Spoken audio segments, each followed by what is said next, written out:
Chapter 6. Clerval then put the following letter into my hands. It was from my own Elizabeth. My dearest cousin, you have been ill, very ill, and even the constant letters of dear, kind Henry are not sufficient to reassure me on your account. You are forbidden to write, to hold a pen, yet one word from you, dear Victor, is necessary to calm our apprehensions.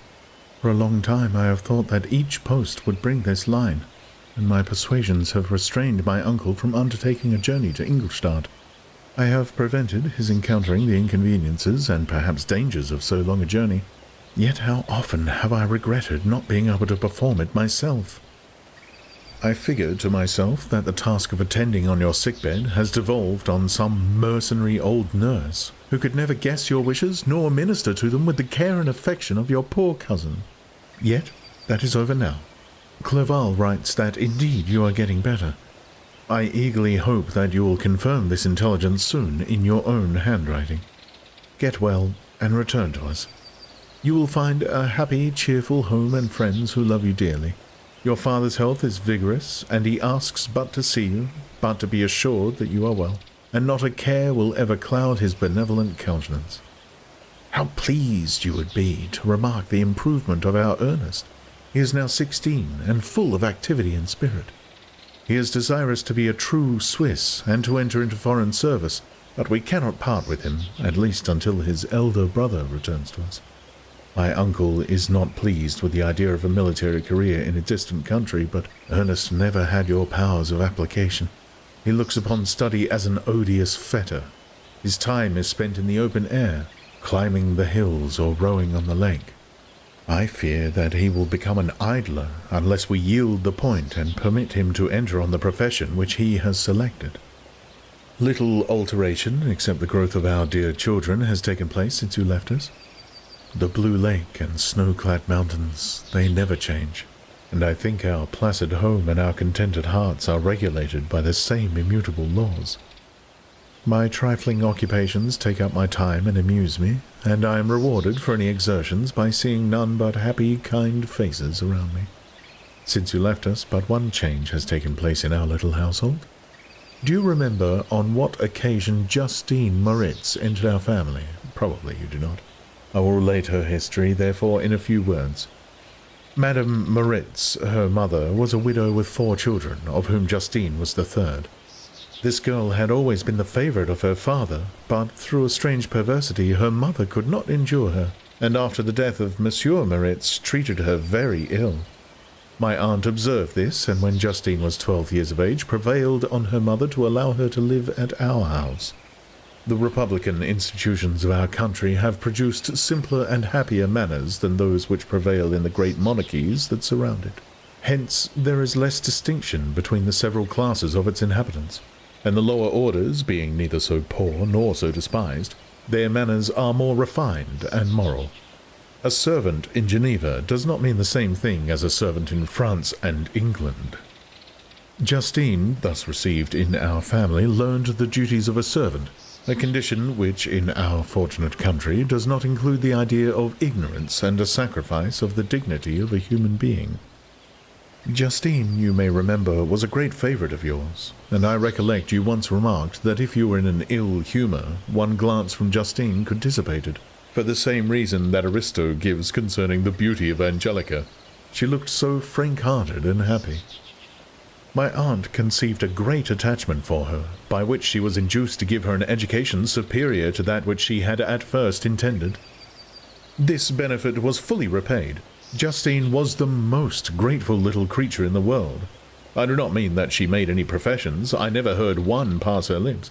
But you could see by her eyes that she almost adored her protectress.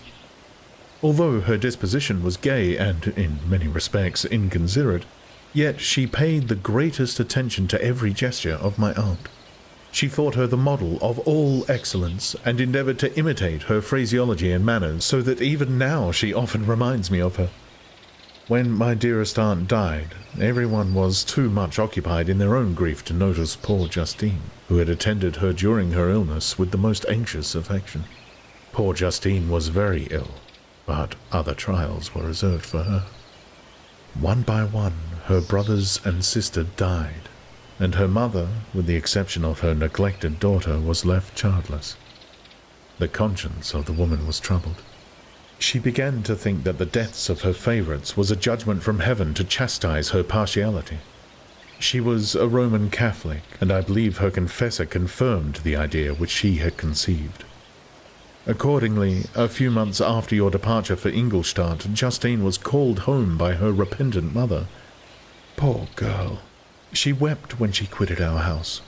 She was much altered since the death of my aunt. Grief had given softness and a winning mildness to her manners, which had before been remarkable for vivacity. Nor was her residence at her mother's house of a nature to restore her gaiety. The poor woman was very vacillating in her repentance. She sometimes begged Justine to forgive her unkindness, but much oftener accused her of having caused the deaths of her brothers and sister. Perpetual fretting at length threw Madame Moritz into a decline, which at first increased her irritability, but she is now at peace forever. She died on the first approach of cold winter, at the beginning of this last winter. Justine has returned to us, and I assure you I love her tenderly. She is very clever and gentle and extremely pretty.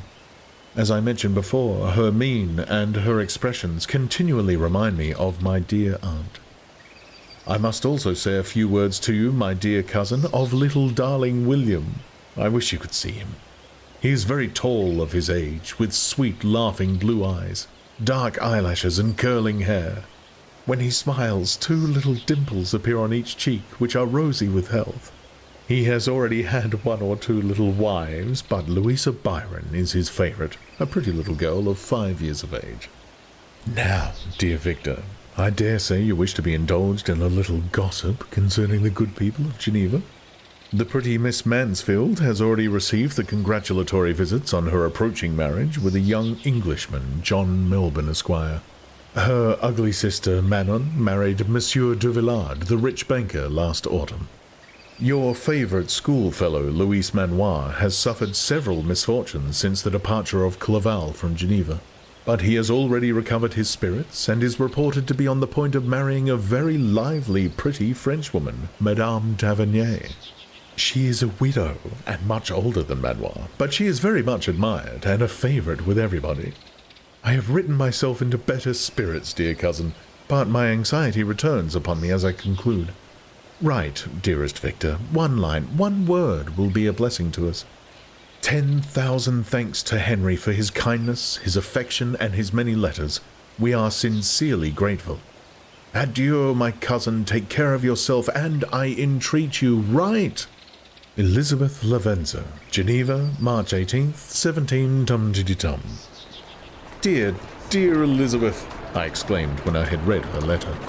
I will write instantly and relieve them from the anxiety they must feel. I wrote, and this exertion greatly fatigued me, but my convalescence had commenced and proceeded regularly.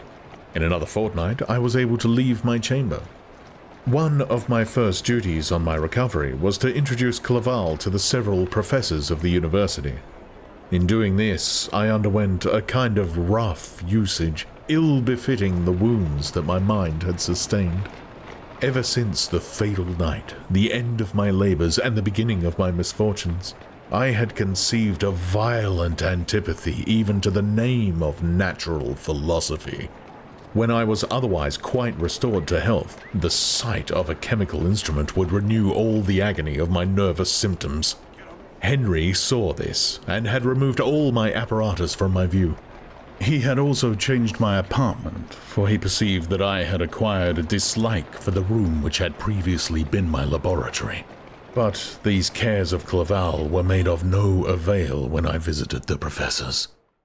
Monsieur Waldman inflicted torture when he praised with kindness and warmth the astonishing progress I had made in the sciences. He soon perceived that I disliked the subject, but not guessing the real cause, he attributed my feelings to modesty, and changed the subject from my improvement to the science itself, with a desire, as I evidently saw, of drawing me out. What could I do? He meant to please, and he tormented me. I felt as if he had placed, carefully, one by one, in my view, those instruments which were to be afterwards used in putting me to a slow and cruel death. I writhed under his words, yet dared not exhibit the pain I felt. Clerval, whose eyes and feelings were always quick in discerning the sensations of others, declined the subject, alleging in excuse his total ignorance, and the conversation took a more general turn. I thanked my friend from my heart, but I did not speak. I saw plainly that he was surprised, but he never attempted to draw my secret from me, and although I loved him with a mixture of affection and reverence that knew no bounds, yet I could never persuade myself to confide to him that event which was so often present to my recollection, but which I feared the detail to another would only impress more deeply. Monsieur Krempe was not equally docile, and in my condition at the time of almost insupportable sensitiveness, his harsh, blunt encomiums gave me even more pain than the benevolent approbation of Monsieur Waldman. "Damn the fellow!" cried he. "Why, Mr. Clerval, I assure you he has outstripped us all. I stare if you please, but it is nevertheless true.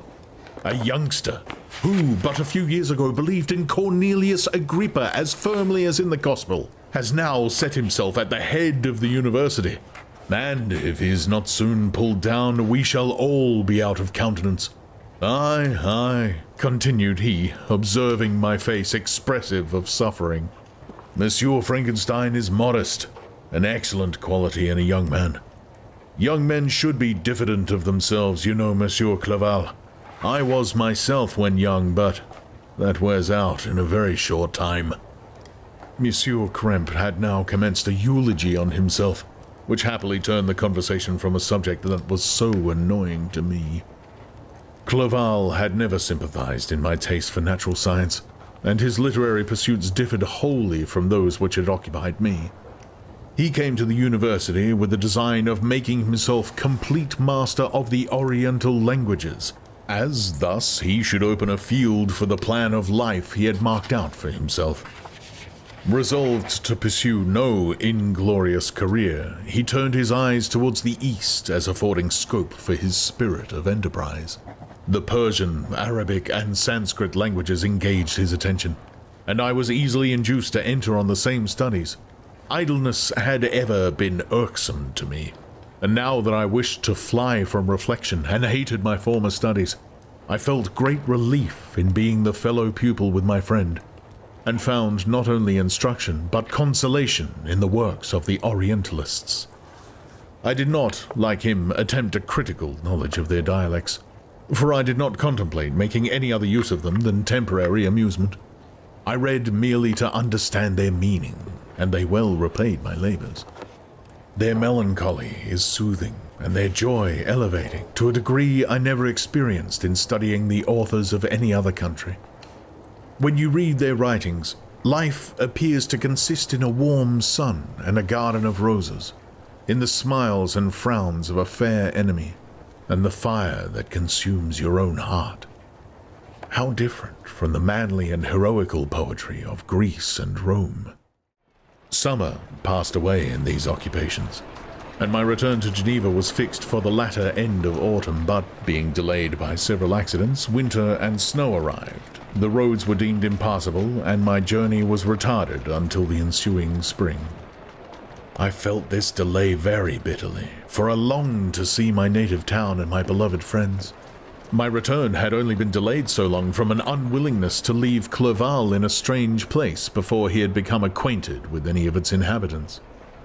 The winter, however, was spent cheerfully, and although the spring was uncommonly late, when it came, its beauty compensated for its dilatoriness. The month of May had already commenced, and I expected the letter daily which was to fix the date of my departure, when Henry proposed a pedestrian tour in the environs of Ingolstadt, that I might bid a personal farewell to the country I had so long inhabited. I acceded with pleasure to this proposition.